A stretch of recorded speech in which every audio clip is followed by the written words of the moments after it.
ጥዕና አዴታትን ህፃናትን መምሕያሽ ዝተሳለጡ ስራሕቲ ጭብጥ ውጽኢት ከም ዘመዝገቡ ሚኒስትር ጥዕና ዶክተር መቅደስ ዳባ ገሊጸን ሚኒስትር ጥዕና ምስ ዝተፈላለዩ መሓዙት ካላት መሳርሕታትን እታወታትን ሕክምና ምድጋፍ ዘኽእል ሰነድ መረዳድእ 3 ዓመት ተፈራሪሞም እዚ ደገፍ ቀረብ እታወት አዴታትን ህፃናትን ምጣነ ስድራን ምዕባይ ዘኽእል እንትኸውን ዓውዲ ጥዕናን ምምዕባል ዝተጀመሩ ስራሕቲ ዘጠናኽር እዩ እውን ኢለን ሚኒስትር ጥዕና ዶክተር መቅደስ ዳባ ኣብዚ እዋን ከም ዝበለኦ ድማ ኣብ ዝሓለፉ እዋናት ኣብ ትካላት ጥዕና ዝወልደ አዴታት እናወሰኸ ከም ዝኾነ ብምግላጽ ተበጻሕነት ግልጋሎት ምጣነ ስድራ ኣብ ምስፋሕ እውን ዝናኣዱ ስራሕቲ ከም ዝተሳለጡ ሓቢረን 2017-2018 ያለውና አሁን ያለ አበ 2017-18 ዓመተ ምህረት ዘሎ አፈላላይ እንትነጻጸር ኣብ ትካላት ጥዕና ዝወልደ አዴታት ቅድሚ ሕዚ 10 ሚእታዊ ዝነበረ ሎሚ ልዕሊ 70 ሚእታዊ ዝኾነ አዴታትና ናብ ትካላት ጥዕና መጽኤን ሙላድ ጀሚረን የን ብመዳይ ጥዕና አዴታትን ህፃናትን እንትንርኢ ድማ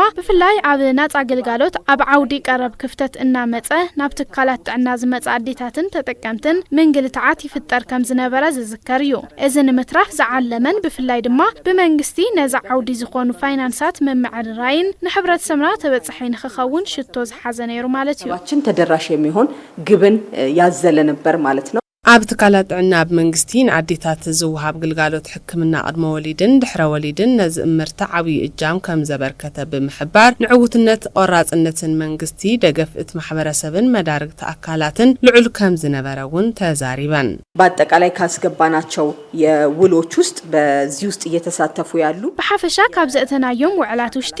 ኣብዚ እናተሳተፉ ዝርከቡ መዳርግቲ አካላት እንትንርኢ 171.2 ሚሊዮን ዶላር ውዕል አሲርና ኢና ካብዚኦም ውሽጢ ሕዚ የድልየና እዩልና ካብ ዝሓዝናዮም ድማ 141.2 ሚሊዮን ዶላር ሎሚ ምስ ዝፍረሙ ተደሚሩ ናብ ውዕል እንትንኣቲ ብትክክለኛ ናብ ኢድና ንኸኣቱን ንቐጻሊ ተኸታተልቲ 3 ዓመታት ዘምጽእዎን ይኸውን ማለት እዩ እቲ ፈላማይ ብሓባር ምስ መንግስት እንትንገጥሞ ከባቢ 282.4 ሚሊዮን ዶላር ዝኸውን ንቐጻሊ ዓመታት ዘድልዩና ጥዕና አዴታትን ህፃናትን ብፍላይ ድማ ኣብ እዋን ወሊድን ቅድመ ወሊድን ህይወት አዴታት ንኸይንስእን ዝሕግዝ እዩ ከባቢ 92 ሚእታው ዝኸውን ድማ ከነማለ ክኢልና ኢና ማለት እዩ ወደ 92% አካባቢውን ማሟላት ምንችልበትን መንገድ ሄደናል ማለት ነው አምባሳደር ኒዘርላንድ ኣብ ኢትዮጵያ ክሪስቲን ፓራን በግደን ኢትዮጵያ ወሳኒት መሓዘ ሃገረን ከም ዝኾነት ጻሪሐን ኣብ መንጎ ክልቲአን ሃገራት ዘሎ ምትሕባር ንግዲ ኢንቨስትመንትን ጥዕናን እናተጠናኸረ እዩ እውን ኢለን እዚ ስምምዕ ኢትዮጵያ ኣብ ምቕናስ ሞት አዴታትን ህፃናትን ዘመዝገበቶ ውጽኢት ንምትብባዕ ዝዓለመ ከም ዝኾነ እውን ተዛሪበን It is a mouthful the